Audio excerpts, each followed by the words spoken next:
দেশ থেকে পালিয়ে যাওয়া সাবেক পুলিশের আইজিপি বেনজির এখন অস্ট্রেলিয়ায়। টাইমস অফ ইন্ডিয়ার প্রতিবেদন, গণহত্যার বিচারে হাসিনাকে ভারত থেকে প্রত্যর্পণের পরিকল্পনা করছে বাংলাদেশ। দিল্লি হয়ে ফের ঢাকায় আসছেন ডোনাল্ড লু, কপালে চিন্তার ভাঁজ মোদী সরকারে। ওরা দেশটা গিলে খেয়েছে, কথা শুনে নাই, এখন দল চালাক। ফাঁস হলো আওয়ামী লীগ ধ্বংসের চাঞ্চল্যকর তথ্য। হাসিনাকে গৃহবন্দী করেছে ভারত, সেনাবাহিনীর হাতেই কি আটক হবে দেশ পালাতক হাসিনা? বেরিয়ে এলো চাঞ্চল্যকর তথ্য। স্বৈরশাসক শেখ হাসিনাকে খোলা চিঠি, থাকছে বিস্তারিত প্রতিবেদন। শেখ হাসিনাকে ফিরিয়ে দেওয়ার প্রশ্নে যা বলল ভারতের পররাষ্ট্রমন্ত্রী। স্বৈরাচারী শেখ হাসিনার দুর্নীতির মাস্টার মাইন্ড তোফাজ্জল নিশাদ, অবৈধ কুকর্মের ভিডিও চিত্র ফাঁস। বাংলাদেশিদের জীবনের বিনিময়ে ইলিশ চেয়েছে ভারত, সীমান্তে বেপরোয়া বিএসএফ।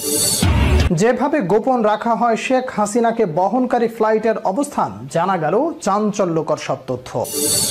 আইজিপি মামুন, আইনমন্ত্রী আনিসুল হক, পলক ও জিয়াউল আহসানকে গণভবনে টাকা বিলিয়ে আন্দোলনরত ছাত্রদের হত্যার নির্দেশ দিয়েছিল শেখ হাসিনা, গোপন তথ্য ফাঁস। এবং সবশেষ জানাবো শেখ হাসিনার শেষ কয়েক ঘন্টায় কি ঘটেছিল, এবার জানা গেল চাঞ্চল্যকর তথ্য। শেখ হাসিনা পদত্যাগ করে দেশ থেকে ভারত পালানোর পর একে একে তার দুর্নীতি, গুম খুন, লুটপাটের ভয়াবহ চিত্র প্রকাশ পেতে শুরু করেছে। এ সকল অপরাধমূলক কর্মকাণ্ডে তার ছিল একাধিক দোসর। স্বৈরাচারী শেখ হাসিনার দুর্নীতির মাস্টারমাইন্ড ছিলেন তোফাজ্জল নিশাদ। অনুসন্ধানে বের হয়ে এসেছে রক্ত হিম করে দেওয়ার মতো চাঞ্চল্যকর সব তথ্য। ক্ষমতাচ্যুত সাবেক প্রধানমন্ত্রী শেখ হাসিনাকে ফিরিয়ে আনার প্রচেষ্টা জোরদার করতে চলেছে বাংলাদেশের নবগঠিত অন্তর্বর্তীকালীন সরকার। গণঅভ্যুত্থানের পর গত 5ই অগস্ট ঢাকা থেকে পালিয়ে ভারতে আশ্রয় নিয়েছেন শেখ হাসিনা। ডক্টর মোহাম্মদ ইউনূসের নেতৃত্বাধীন অন্তর্বর্তীকালীন সরকার ভারতের সঙ্গে প্রত্যর্পণ চুক্তির মাধ্যমে হাসিনাকে ফিরিয়ে আনার পরিকল্পনা করছে। এবার শেখ হাসিনাকে নিয়ে চরম বিপাকে পড়েছে মোদী সরকার। বাংলাদেশের সাবেক প্রধানমন্ত্রী শেখ হাসিনাকে ফিরিয়ে দেওয়ার বিষয়ে প্রশ্নের সম্মুখীন হয়েছেন ভারতের পররাষ্ট্রমন্ত্রী ডক্টর এস জয়শঙ্কর। দুর্নীতির অভিযোগে গ্রেপ্তার এড়াতে বাংলাদেশ থেকে পালিয়ে যাওয়া সাবেক পুলিশ মহাপরিদর্শক Benazir Ahmed Singapore, Malaysia, Dubai, Portugal সহ বিভিন্ন দেশ ঘুরে এখন অস্ট্রেলিয়ায় পরিবার সহ থিত হয়েছেন। গত 8 সেপ্টেম্বর সিডনিতে অনুষ্ঠিত একটি ঘরোয়া মিটিংয়ে দেখা গেছে তাকে। সেখানকার একটি ছবি গণমাধ্যমের হাতে এসেছে, আর এ নিয়ে একটি প্রতিবেদন প্রকাশ করেছে জাতীয় দৈনিক কালের কণ্ঠ। কালের কণ্ঠের বরাতে জানা যায়, অস্ট্রেলিয়ায় অবস্থানরত বাংলাদেশিরা বেনজির আহমেদের অবস্থানের বিষয়টি লিখিতভাবে সে দেশের স্বরাষ্ট্র মন্ত্রণালয়কে জানিয়েছেন। এদিকে সাবেক এই আইজিপি এবং তার পরিবারের সদস্যদের নামে অবৈধ সম্পদ অর্জনের তথ্য প্রমাণ পেয়েছে দুদকের অনুসন্ধান টিম। দুদকের অনুসন্ধান টিম গত জুলাই মাসের শুরুতে কমিশনে তাদের প্রাথমিক অনুসন্ধান প্রতিবেদন দাখিল করেছে। সেখানে বেনজির আহমেদ এবং তার পরিবারের সদস্যদের নামে মোট 43,46,72,152 টাকা মূল্যের অবৈধ সম্পদ অর্জনের তথ্য প্রমাণ উপস্থাপন করা হয়েছে। প্রতিবেদনে বলা হয়, বেনজির আহমেদের নামে মোট 9,25,72,565 টাকা মূল্যের অবৈধ সম্পদের তথ্য প্রমাণ পাওয়া গেছে। তার স্ত্রী জিশান মির্জার নামে মোট 21,34,50,43 টাকা মূল্যের অবৈধ সম্পদের তথ্য পাওয়া গেছে। গত 5 আগস্ট ছাত্র জনতার অভ্যুত্থানে পদত্যাগ করে ভারতে চলে যান শেখ হাসিনা। তখন থেকে তিনি সেখানে অবস্থান করছেন। এদিকে বাংলাদেশে ছাত্র জনতা হত্যা সহ বিভিন্ন অভিযোগে শেখ হাসিনার বিরুদ্ধে শতাধিক মামলা হয়েছে। এ পরিস্থিতিতে সুষ্ঠু বিচার এবং শাস্তি নিশ্চিতে শেখ হাসিনাকে দেশে ফিরিয়ে এনে আদালতে সোপর্দের দাবি উঠেছে। সংবাদ সম্মেলনে সংবাদ মাধ্যমে প্রকাশিত প্রতিবেদনের উদ্ধৃতি টেনে এ বিষয়ে ভারতের অবস্থান জানতে চাওয়া হয়। জবাবে জয়শঙ্কর স্পষ্ট তথ্য না দিয়ে সাংবাদিককে থামিয়ে দেন। তিনি বলেন, বাংলাদেশের সরকার পরিবর্তন হয়েছে। আমরা অন্তর্বর্তী সরকারের সঙ্গে যোগাযোগ রাখছি। আমরা কূটনৈতিক চ্যানেলে কাজ করি। কোনো মিডিয়ায় কি রিপোর্ট ছাপা হলো তার ভিত্তিতে কাজ করা জরুরি নয়। শেখ হাসিনার উদ্দেশ্যে একটি খোলা চিঠি প্রকাশ পেয়েছে। সেখানে লেখা আছে, জীবনের শেষ প্রান্তে এসে আপনি একবার খেয়াল করে দেখুন, শুধু ক্ষমতাকে ধরে রাখার জন্য কতজনের জীবন শেষ করে দিয়েছেন, কত মায়ের আহাজারিকে দীর্ঘস্থায়ী করেছেন, কত অমিত সম্ভাবনাকে ধূলিসাৎ করেছেন, কতজনকে চিরতরে অন্ধ করেছেন। স্বজন হারানোর ব্যথা সত্যি সত্যি আপনাকে মর্মপীড়ায় দংশন করলে আপনি লাশের বিনিময়ে ক্ষমতাকে প্রাধান্য দিতেন না। ক্ষমতা ছাড়তে বাধ্য হওয়ার সময়ও আপনি কেঁদেছেন। ক্ষমতা আপনার কাছে কান্নার বিকল্প। রাষ্ট্রকে ব্যক্তিগত মনে করেছিলেন, ভেবেছিলেন আপনি রাষ্ট্রের সমকক্ষ। সাবেক প্রধানমন্ত্রী শেখ হাসিনা, আপনি 1 মাসের অধিক দেশের বাইরে অবস্থান করছেন। অবশ্য বাইরে থাকাটাকে আপনি স্বেচ্ছায় বরণ করে নিয়েছেন। আপনি যখন বুঝতে পেরেছেন সর্বগ্রাসী ক্ষমতা আপনার জীবনকে আর সুরক্ষা দিতে পারছে না, তখন দেশ, জনগণ এবং আওয়ামী লীগকে রেখে বাংলার মাটিকে রক্তরঞ্জিত করে দেশান্তরিত হয়েছেন। আপনি এখনো উপলব্ধি করতে ব্যর্থ হচ্ছেন পিতার দেশ রেখে আওয়ামী লীগকে রেখে মাতৃভূমি পরিত্যাগ করা কত মর্মান্তিক এবং লজ্জাজনক। এতে আপনার নৈতিক শক্তির সামর্থ্য শেষ হয়ে গিয়েছে। আপনার বিবেচনাহীন অহংবোধ ও দাম্ভিকতা আপনাকে এই পরিণতির দিকে নিয়ে গেছে। আপনি বুঝতেও পারেননি বারবার ভোটবিহীন ক্ষমতা ধরে রাখতে গিয়ে রাষ্ট্রীয় প্রতিষ্ঠানকে দলীয়করণ ও প্রতিরক্ষা শক্তিকে দুর্বল করতে গিয়ে রাষ্ট্রকে কি ভয়ঙ্কর সর্বনাশে ফেলে দিয়ে গেছেন। রাষ্ট্রের স্বাধীনতা ও সার্বভৌমত্বকে কতটা ঝুঁকিপূর্ণ করে গেছেন। আপনি ভেবেছিলেন জনগণ নয়, রাষ্ট্রযন্ত্র ব্যবহার করে এবং বাইরের শক্তির সমর্থনে ক্ষমতা চিরস্থায়ী করা যায়। আপনি প্রায় বলতেন ভোট চুরি করলে বাংলার জনগণ ক্ষমতায় থাকতে দেয় না। সত্যি ক্ষমতা হারিয়েছেন এবং জনগণ আপনাকে ক্ষমতায় থাকতে দেয়নি। শান্তিপূর্ণভাবে ক্ষমতা হস্তান্তরকে আপনি রুদ্ধ করেছিলেন। ফলে ছাত্র জনতার গণ অভ্যুত্থানে আপনাকে উৎখাত করাই ছিল একমাত্র গণতান্ত্রিক এবং সাংবিধানিক পথ। আপনি ক্ষমতা ধরে রাখতে গিয়ে প্রচণ্ড রক্তপাতের আশ্রয় নিয়েছেন, রাষ্ট্রকে যুদ্ধাবস্থায় নিয়ে গেছেন, জনগণের প্রতি শত্রুভাবাপন্ন হয়ে গণমানুষের বিরুদ্ধে অবস্থান নিয়েছেন। ফলে ছাত্র জনতা সহ প্রজাতন্ত্রের সেনাবাহিনীর ঐতিহাসিক ভূমিকা আপনার পতনকে অনিবার্য করে তোলে। ভূরাজনৈতিক ব্যবস্থায় এর কোনো বিকল্প ছিল না, কারণ রাষ্ট্রের স্বাধীনতার সার্বভৌমত্ব বিপন্ন হলেও আপনার ক্ষমতা তৃষ্ণা নিবৃত হতো না। তা জনগণ যেমন জানে তেমনি আপনার দলও জানে। আপনি এখন নিশ্চয়ই অবসর পেয়েছেন অনেক, কিন্তু দেশের রাজনীতি নিয়ে মাঝে মধ্যে মন্তব্য করছেন, বিবৃতি দিচ্ছেন, ইন্টারভিউ দিচ্ছেন। দেশ এবং জনগণ তো দূরের কথা, আওয়ামী লীগের করণীয় নিয়েও আপনার রাজনীতির পরিসমাপ্তি ঘটে গেছে। আওয়ামী লীগকেও আপনি নিজ হাতে শেষ করেছেন। পালিয়ে নিজ জীবন বাঁচাতে গিয়ে দলসহ সবকিছু পরিত্যাগ এবং পরিত্যক্ত করে চলে গেছেন। যেহেতু জানতেন দেশ ত্যাগ করছেন, কিন্তু দলীয় নেতাকর্মীদের নিরাপত্তার কথা ভেবে একটি শব্দ উচ্চারণ করেননি, বরং আওয়ামী লীগের মতো ঐতিহ্যবাহী একটি রাজনৈতিক দলকে গণহত্যায় অভিযুক্ত করে পরিচয় সংকটে ফেলেছেন। আপনার ফ্যাসিবাদী রাষ্ট্র ব্যবস্থা থেকে সরে এসে রাষ্ট্র কিভাবে নির্মিত হবে তা এদেশের জনগণ দলীয় এবং অদলীয় শক্তিসমূহ নির্ধারণ করছে। দেশত্যাগ করে দিল্লিতে অবস্থানের মাধ্যমে রাষ্ট্রের প্রতিবাদ দলের প্রতি আনুগত্য প্রকাশ করার কোনো নৈতিক অবস্থান আপনার নেই। জীবনের বাকি দিনগুলো চুপ এবং শুধুমাত্র চুপ থাকাটাই আপনার একমাত্র কর্তব্য। ফ্যাসিস্ট স্বৈরাচার শেখ হাসিনার মুখোশ উন্মোচন। ঘুম থেকে উঠেই তিনি জায়নামাজ খুঁজতেন, দিনের শুরুটা করতেন নামাজ পড়ে। এমনকি 2009 সালে যখন সরকার প্রধান হিসেবে শপথ নেন তখন হাতে ছিল তসবিহ। অথচ তার বিরুদ্ধে অভিযোগ উঠেছে সবচেয়ে বেশি আলেমদের দমন নিপীড়নের। তার আমলে নির্বিচারে গুলি করে হত্যা করা হয় মাদ্রাসার শিক্ষার্থীদের। এমনকি বলা হয় দেশের মাদ্রাসাগুলো হয়ে যাচ্ছে জঙ্গি তৈরির কারখানা। সাবেক প্রধানমন্ত্রী শেখ হাসিনার এক সময় ব্যক্তিগত সহকারী মুক্তিযোদ্ধা মতিউর রহমান মিন্টু তার আমার ফাঁসি চাই বইতে লেখেন, শেখ হাসিনার সবচেয়ে বেশি অপছন্দ ছিল নামাজি মানুষ। শুধু তাই না, তিনি নামাজ বা ধর্ম পালনকে ব্যবহার করতেন জনপ্রিয়তার হাতিয়ার হিসেবে। একই বইতে মতিউর রহমান রিন্টু লিখেছেন কিভাবে শেখ হাসিনা লোক দেখানোর জন্য মাইকে ঘোষণা দিয়ে নামাজ আদায় করতেন। ছাত্র জনতার গণ অভ্যুত্থানের মুখে 5 আগস্ট পদত্যাগ করেন শেখ হাসিনা। এরপর থেকে একে একে প্রকাশ্যে আসতে থাকে তার ও তার প্রশাসনের নানা অপকর্ম। এসব অপকর্মের মধ্যে ইসলাম বিদ্বেষী হওয়ারও বেশ কিছু অভিযোগ সামনে এসেছে। যেমন কোটা সংস্কার আন্দোলনের সময় গ্রেপ্তার হওয়া 17 বছর বয়সী ফায়েজ এক বেসরকারি টিভিতে দেওয়া সাক্ষাৎকারে বলেন, তাকে যখন রিমান্ডে নেওয়া হয় তখন টিভি অফিসে জামাতে নামাজ হতো এবং সেই নামাজের সিসিটিভি ফুটেজ চেক করা হতো। যদি ফায়েজ নামাজ পড়তেন তাহলে তিনি শিবির কর্মী। ঢাকা বিশ্ববিদ্যালয়ের জহুরুল হক হলের এক শিক্ষার্থী বলেন, 6 মাস তিনি গোপনে গোসলখানায় শুধুমাত্র ফরজ নামাজটা আদায় করেছেন, কারণ ছাত্রলীগের কর্মীরা মসজিদের সামনে দাঁড়িয়ে থাকতো আর দেখতো হলে কে কে নামাজ পড়েছে। যে নামাজ পড়ছে তাকে শিবির ট্যাগ দেওয়া হতো। এছাড়াও অধ্যাপক ওয়াহিদুজ্জামান বলেন, যারা পর্দা করে তাদের বিশ্ববিদ্যালয়ে না এসে বাসায় পড়াশোনা করা উচিত। 38তম বিসিএসে প্রথম হওয়ার পরেও বাদ দেওয়া হয় মারুফকে, কারণ তিনি ছিলেন একজন কোরআনের হাফেজ। আয়নাঘরে আটকে রাখা বন্দীদেরও ধর্ম পালনে দেয়া হতো বাধা। আয়নাঘর থেকে বেঁচে ফেরা ব্যারিস্টার আরমান বলেন, আশপাশের মসজিদ থেকে আজানের অল্প শব্দ পাওয়া যেত, কিন্তু আজানের সময় উচ্চস্বরে ছেড়ে দেওয়া হতো গান। মুক্তি পাওয়ার পর আরও এক বন্দী তানভীর মাহতাব বলেন, তিনি যখন বন্দী অবস্থায় রমজান মাসে একটি কোরআন চেয়েছিলেন তখন তাকে কোরআন তো দেয়াই হয়নি, উল্টো বলা হয়েছিল কোরআন পড়ে কোনো লাভ নেই, আল্লাহ তাকে বাঁচাতে পারবে না। এছাড়াও আওয়ামী লীগ আমলে মামলায় গুম নির্যাতনের শিকার হন বহু আলেম ও ইসলামী বক্তা। চলন্ত ওয়াজ মাহফিলে স্থানীয় নেতারা অপমান করতেন বক্তাদের, অর্থাৎ যে কোনো ভক্ত যদি সরকার জুলুম নিয়ে কিছু বলতেন তাকে করা হতো অপমান, অপদস্থ। এমনকি কোটা আন্দোলনের শেষের দিকে ছাত্রদের পক্ষে দোয়া চাওয়ার চাকরি হারান অনেক মসজিদের ইমাম। চাকরির মেয়াদ শেষে গত 4 জুলাই সাবেক প্রধানমন্ত্রী শেখ হাসিনার মুখ্য সচিব তোফাজ্জল হোসেন মিয়ার অবসরে যাওয়ার কথা ছিল, কিন্তু তাকে চুক্তিভিত্তিক নিয়োগ দেয় তৎকালীন সরকার। পরে শেখ হাসিনা সরকারের পতনের পর 7 আগস্ট প্রধানমন্ত্রীর মুখ্য সচিব মোহাম্মদ তোফাজ্জল হোসেন মিয়ার নিয়োগ বাতিল করে জনপ্রশাসন মন্ত্রণালয়। স্বৈরাচারী শেখ হাসিনার অনিয়ম দুর্নীতির কেন্দ্রবিন্দু ছিল তার কার্যালয়। সেখানে সাবেক প্রধানমন্ত্রীর সব অপকর্মের মাস্টারমাইন্ড হিসেবে কাজ করতেন এই মুখ্য সচিব তোফাজ্জল হোসেন মিয়া। তাকে সঙ্গ দিতেন কাজী নিশাত রাসুল। তিনি সাবেক প্রধানমন্ত্রীর সহকারী একান্ত সচিব। শত শত কোটি টাকার বিনিময়ে প্রশাসনে নিয়োগ ও বদলি বাণিজ্য নিয়ন্ত্রণ করতেন এই দুজন।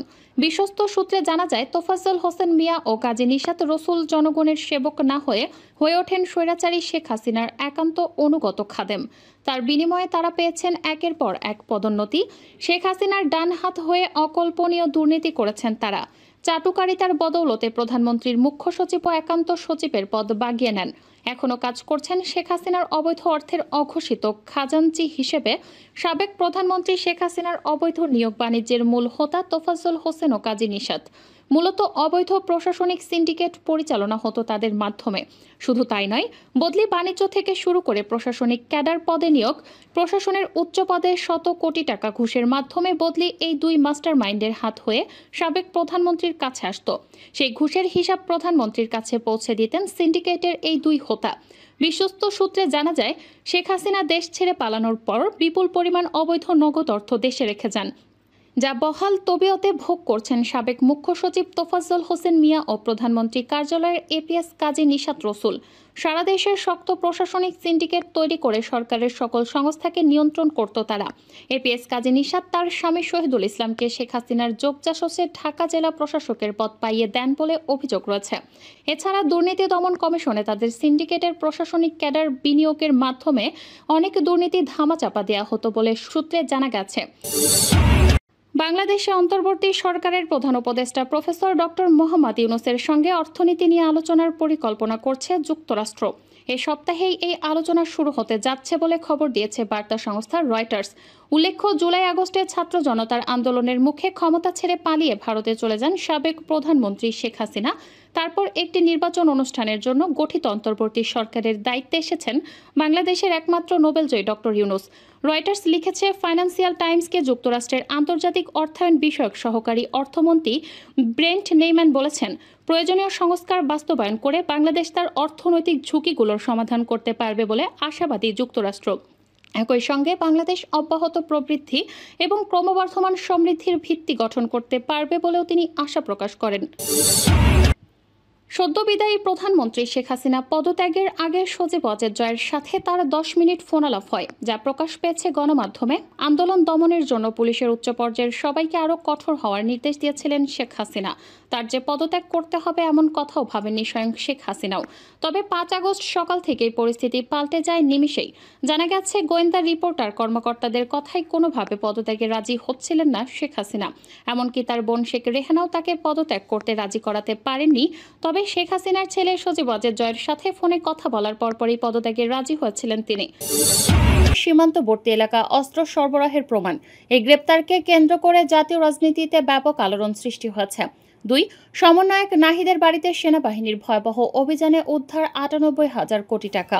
জাতীয় নাগরিক পার্টির মুখ্য সমন্বয়ক নাহিদ ইসলামের ব্যক্তিগত বাসভবনে দিবাগত রাত 3টা থেকে সেনাবাহিনীর নেতৃত্বে পরিচালিত হয় এক বিস্ময়কর অভিযানে পাওয়া গেছে 98,000 কোটি টাকার অবৈধ নগদ অর্থ, বিপুল স্বর্ণবোধরা এবং বিদেশি মুদ্রাস্থ। এমন নজিরবিহীন উদ্ধার দেশের ইতিহাসে প্রথম। রাত 2:50 হঠাৎ করেই নীরবতা ভেঙে ফেলে সামরিক টহল গাড়ির গর্জন দেয় সেনাবাহিনীর স্পেশাল টাস্ক ফোর্সের 12টি গাড়ি ঘিরে ফেলে বিশাল আকৃতির 3তলা ভবনটি। সঙ্গে ছিল র্যাব ও গোয়েন্দা পুলিশের বিশেষ ইউনিট। তখনও এলাকার মানুষের ঘুমের ঘোরে, কিন্তু 1 মিনিটের মধ্যেই সকলে জেগে ওঠে ভয়ার্থ বিষয়। বাড়ির ভেতর থেকে উদ্ধার করা হয় প্রায় 98,000 কোটি টাকার নগদ টাকা, 12 টন সোনার 12 টন এবং প্রায় 200 কেজি হীরা জফরত ও বিপুল পরিমাণ ইউরো, ডলার, রিয়াল এবং নগদ টাকাগুলো ছিল আলাদা আলাদা কক্ষে রাখা। প্রতিটি কক্ষে থাকতো হাই সিকিউরিটি ডিফল্ট 6টি কক্ষ জুড়ে শুধু টাকাই টাকা। সেনাবাহিনীর বম্ব ডিসপোজাল ইউনিট প্রথমে নিশ্চিত হয় কোনো বিস্ফোরক বা ফাঁদ নেই। এরপরই শুরু হয় উদ্ধার কার্যক্রম। এই প্রশ্নই এখন বুকপাক খাচ্ছে জনমনে, কিভাবে একজন রাজনৈতিক দলের মুখ্য সমন্বয়ক, যার কোনো মন্ত্রিত্ব বা ব্যবসায়িক পরিচয় নেই, এত পরিমাণ অর্থ, স্বর্ণ ও মূল্যবান সম্পদ জমিয়ে রাখতে পারলেন। দুর্নীতি দমন কমিশন দুদক এবং সেনা গোয়েন্দা সূত্র বলছে, দীর্ঘদিন ধরেই নাহিদ ইসলামের বিরুদ্ধে দুর্নীতি, বিদেশে অর্থ পাচার এবং রাজনৈতিক পৃষ্ঠপোষকতায় ব্যবসার অভিযোগ ছিল। তবে তার বিরুদ্ধে এত বড় অঙ্কের অর্থ থাকার প্রমাণ কখনো মেলেনি। অভিযানের পরই স্পষ্ট হয়, দেশের অন্যতম বৃহত্তম অর্থনৈতিক অপরাধের মূল হোতা তিনি। নাহিদের প্রতিবেশীরা জানিয়েছেন, তিনি সাধারণত খুবই নিরীহ এবং হাসিখুশি মানুষ হিসেবে পরিচিত ছিলেন। তবে তার বাড়িতে প্রায় কালো গ্লাসের গাড়ি, বিদেশি গেস্ট এবং উচ্চপদস্থ লোকেদের যাতায়াত ছিল। রাতের বেলা আলো ঝলমলে হয়ে থাকত। বাসভবনটি অভিযানের খবর ছড়িয়ে পড়তেই জাতীয় নাগরিক পার্টির কেন্দ্রীয় অফিসের সৃষ্টি হয় চরম উত্তেজনা। দলের চেয়ারম্যান আনোয়ার হোসেন জরুরি প্রেস ব্রিফিং ডেকে বলেন, নাহিদ ইসলাম যদি সত্যি এই অবৈধ অর্থের সঙ্গে জড়িত হন, তাহলে জাতীয় নাগরিক পার্টি তার সঙ্গে কোনো সম্পর্ক রাখবে না। আমরা দুর্নীতির বিরুদ্ধে কঠোর অবস্থানে থাকব। তবে অনেকেই এটিকে রাজনৈতিক প্রতিহিংসা হিসেবেও ব্যাখ্যা করছেন। রাজনৈতিক বিশ্লেষক ডক্টর রেজা আনোয়ার বলেন, এই অভিযান যদি তথ্য প্রমাণের ভিত্তিতে হয় তাহলে তা দেশের জন্য দৃষ্টান্ত। তবে রাজনৈতিক উদ্দেশ্য প্রণোদিতভাবে কেউ টার্গেট হয়ে থাকলে সেটি খতিয়ে দেখা উচিত। ঘটনার ভিডিও, ছবি এবং লাইভ আপডেট ইতোমধ্যেই ছড়িয়ে পড়েছে সামাজিক যোগাযোগ মাধ্যমে। নাহিদের বাড়ির টাকার ছবি দেখে চোখ কপালে তুলেছেন সাধারণ মানুষ। অনেকেই প্রশ্ন তুলছেন, এই টাকা যদি দেশের কোষাগারে থাকতো তাহলে হয়তো হাসপাতাল, স্কুল, রাস্তা হতো। 100 একজন ফেসবুক ব্যবহারকারী লিখেছেন, আমরা দিনে 12 ঘন্টা বিদ্যুৎহীন থাকি, অথচ একজন নেতা নিজের ঘরে রাখেন 98,000 কোটি টাকা। এটা কিভাবে সম্ভব? দুদক চেয়ারম্যান জানিয়েছেন, এই ঘটনার পূর্ণাঙ্গ তদন্ত হবে। কেবল নাহিদ নয়, যেসব রাজনৈতিক ও কর্পোরেট চক্রের সঙ্গে তিনি যুক্ত ছিলেন তাদেরও আইনের আওতায় আনা হবে। স্বরাষ্ট্র উপদেষ্টা ঘোষণা দিয়েছেন, দেশে কোনো দুর্নীতিবাজের ঠাঁই নেই, যেই হোক শাস্তি পেতেই হবে। এই ঘটনাটি শুধু একটি ব্যক্তির দুর্নীতির মুখোশ উন্মোচন নয়, বরং দেশের রাজনীতি, প্রশাসন এবং অর্থনীতির লুকিয়ে থাকা অন্ধকার দিকের জানান দিচ্ছে। এটি আমাদের সামনে এমন এক প্রশ্ন এনে হাজির করেছে, আমরা আসলে কাদের হাতে দেশ তুলে দিচ্ছি? জনগণের কণ্ঠে এখন একটাই দাবি, এই 98,000 কোটি টাকার প্রতিটি পয়সার হিসাব চাই। কেবল উদ্ধার করলেই হবে না, নেপথ্যে সমস্ত জড়িতদের প্রকাশ্যে বিচার চাই। 3. নারায়ণগঞ্জে উন্নয়নের নামে লুটপাট করেছে আইভি, রিমান্ডে ভয়ঙ্কর তথ্য ফাঁস। এ সময় তিনি আরও বলেন, তার পরিবার পুরোটাই আওয়ামী লীগ। তিনি দেশের বাইরে পড়াশোনা করার সুবাদে বামপন্থী রাজনৈতিক পছন্দ করতেন। পরবর্তীতে দেশে এসে আওয়ামী লীগে যোগদান করেন এবং একপক্ষীয় জুলুমবাজ সরকার থাকায় জামায়াত, বিএনপি সেদিন নির্বাচন বয়কট করায় দলীয় প্রার্থীর লড়াইয়ে মেয়র হন তিনি একজন চরম ইসলাম বিরোধী। নির্বাচন বয়কট করায় দলীয় প্রার্থীর লড়াইয়ে মেয়র হন তিনি একজন চরম ইসলাম বিরোধী ছিলেন। শুধু তাই নয়, তার ছিল নিজস্ব ক্যাডার বাহিনী। তিনি কিছু মানুষকে সুবিধা দিয়ে গডফাদার শামীম ওসমানের বিরোধী কিছু কথাবার্তা বলে সাধারণ মানুষের আবেগ নিয়ে ছিনিমিনি খেলতেন। এছাড়াও শহরে উন্নয়নের নামে লুটপাট করেছেন আইভি। সিদ্ধিরগঞ্জে অপরিকল্পিতভাবে লেক পার হাজার হাজার কোটি টাকার সৌন্দর্য বর্ধনে স্থাপনার কাজ পানিতে ডুবে 12 মাস। পরিকল্পনা ছাড়া কিছু বড় বড় দালান করে নারায়ণগঞ্জের ঐতিহ্য সুতা ব্যবসা ধ্বংস করেছেন এই আইভি। অথচ এই 21 বছর যদি শহরের উন্নয়ন করত, তাহলে বাংলাদেশের নয়, পৃথিবীর সেরা শহর হতো নারায়ণগঞ্জ। কিন্তু সেটা সে করেন নাই। তিনি তার 2 সেনাপতি আবু সুফিয়ান ও বিলাই জাহাঙ্গীরকে দিয়ে উন্নয়নের নামে লুটপাট করেছেন। তাই বর্তমান সরকারকে বলবো, তার বিরুদ্ধে দুদক দিয়ে তদন্ত করে এবং জুলাই আন্দোলনে গণহত্যার হুকুমদাতা হিসেবে তাকে কঠিন শাস্তি প্রদান করা হোক। 4. জনগণের আকাঙ্ক্ষা বুঝে মৌলিক সংস্কার ও হাসিনার গণহত্যার বিচার নিশ্চিত করে নির্বাচন দিতে হবে। বাংলাদেশে জামায়াতে ইসলামীর কেন্দ্রীয় কর্মপরিষদ সদস্য ঢাকা মহানগরী দক্ষিণের সেক্রেটারি ডক্টর শফিকুল ইসলাম মাসুদ বলেছেন, একক কোনো দলের প্রতি অনুগত্যশীল না হয়ে জনগণের আকাঙ্ক্ষা বুঝতে হবে। রাষ্ট্রের মৌলিক সংস্কার ও গণহত্যার বিচার নিশ্চিত করে একটি অবাধ, সুষ্ঠু, নিরপেক্ষ, বিশ্বাসযোগ্য, অংশগ্রহণমূলক নির্বাচনের আয়োজন করতে তিনি অন্তর্বর্তীকালীন সরকারের প্রতি আহ্বান জানান। সোমবার 16 জুন বাংলাদেশ জামায়াতে ইসলামী ঢাকা মহানগর দক্ষিণের গোয়েন্দারিয়া ওয়ারিশ জোনের থানা ও ওয়ার্ড দায়িত্বশীল ঈদ পুনর্মিলনী অনুষ্ঠানে প্রধান অতিথির বক্তব্যে তিনি একথা বলেন। কেন্দ্রীয় মজলিসে শুরা সদস্য ও মহানগরীর সরকারি সেক্রেটারি মোহাম্মদ কামাল হোসেনের সভাপতিত্বে অনুষ্ঠানে বিশেষ অতিথি হিসেবে উপস্থিত ছিলেন কেন্দ্রীয় মজলিসের শুরা সদস্য ও মহানগরীর সহকারী সেক্রেটারি ডক্টর আব্দুল মান্নান। অন্যান্যের মধ্যে উপস্থিত ছিলেন ঢাকা মহানগরী দক্ষিণের মজলিসের শুরা সদস্য যথাক্রমে মাওলানা মীর আমিরুল ইসলাম, রুহুল আমিন, গোলাম আজম, কামরুল ইসলাম সহ অন্যান্য নেতৃবৃন্দ। ডক্টর শফিকুল ইসলাম মাসুদ বলেন, 5 আগস্ট ছাত্র জনতার আন্দোলনে আওয়ামী লীগ ক্ষমতাচ্যুত হওয়ার পর গণতন্ত্রকামী সকল দলের মতামতের ভিত্তিতে অন্তর্বর্তীকালীন সরকার গঠিত হয়েছে। এই সরকারের প্রধান দায়িত্ব ছিল সংস্কার, গণহত্যার বিচার ও একটি বিশ্বাসযোগ্য নির্বাচন জাতিকে উপহার দেয়া। অন্তর্বর্তীকালীন সরকারের প্রধান উপদেষ্টা ডক্টর মোহাম্মদ ইউনূস সর্বজন শ্রদ্ধেয়। সেই শ্রদ্ধা ও আস্থা থেকে জামায়াতে ইসলামী বিশ্বাস করে তিনি জাতির প্রত্যাশা অভিযানে আইনশৃঙ্খলা রক্ষাকারী বাহিনীর 7,500 সশস্ত্র সদস্য নিয়োজিত ছিল।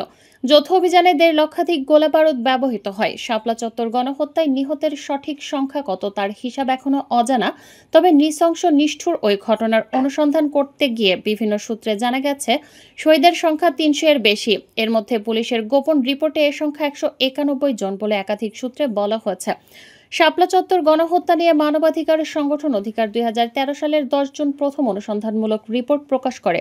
তাদের প্রাথমিক তথ্যানুসন্ধান রিপোর্টে গুলিবিদ্ধ হয়ে হত্যার শিকার 61 জনের নাম ঠিকানা প্রকাশ করা হয়।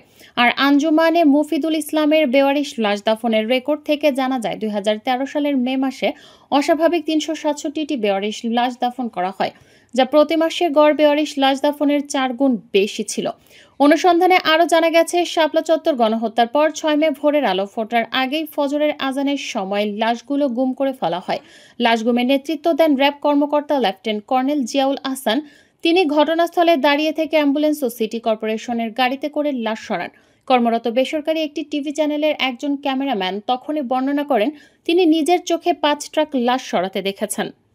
অন্য একটি সূত্রে দাবি করা হয়, সে সময় মাতোয়াইল ও পিলখানার দিকে লাশ ভর্তি বেশ কয়েকটি গাড়ি যায়। জুরাইন কবরস্থান ও আজিমপুর কবরস্থানে বেওয়ারিশ লাশ দাফন হলেও রেকর্ড রাখতে দেওয়া হয়নি। শাপলা চত্বরের লাশ গুম করার পর দমকল বাহিনী ও ওয়াসা থেকে পানির গাড়ি আনিয়ে রক্তাক্ত শাপলা চত্বর ধুয়ে মুছে পরিষ্কার করে সব আলামত নষ্ট করে দেওয়া হয়। গণহত্যার ওই ঘটনা ধামাচাপা দেওয়ার জন্য হেফাজত নেতাদের দেখে দেখে মামলা দেওয়া হয়। ঢাকার এমন 53টি এবং সারা দেশে 80টি মামলায় হেফাজতে ইসলামের হাজার হাজার নেতাকর্মীকে আসামি করা হয়। মাদ্রাসায় হানা দিয়ে বলে দেওয়া হয়, কোনো কিছু প্রকাশ করা হলে রেহাই দেওয়া হবে না। আইন শৃঙ্খলা রক্ষাকারী বাহিনী আলেম ওলামা ও মাদ্রাসার ছাত্রদের সম্পূর্ণ চুপ থাকতেও হুকুম দেয়। শাপলা চত্বরে 2013 সালের 5 মের রাতটি ছিল রাষ্ট্রীয় বাহিনী কর্তৃক নৃশংস হত্যাযজ্ঞের এক ভয়ঙ্কর রাত। ওই রাতে মতিঝিল এলাকায় বিদ্যুৎ বন্ধ করে দিয়ে ভয়ঙ্কর এক নৃশংস পরিকল্পনা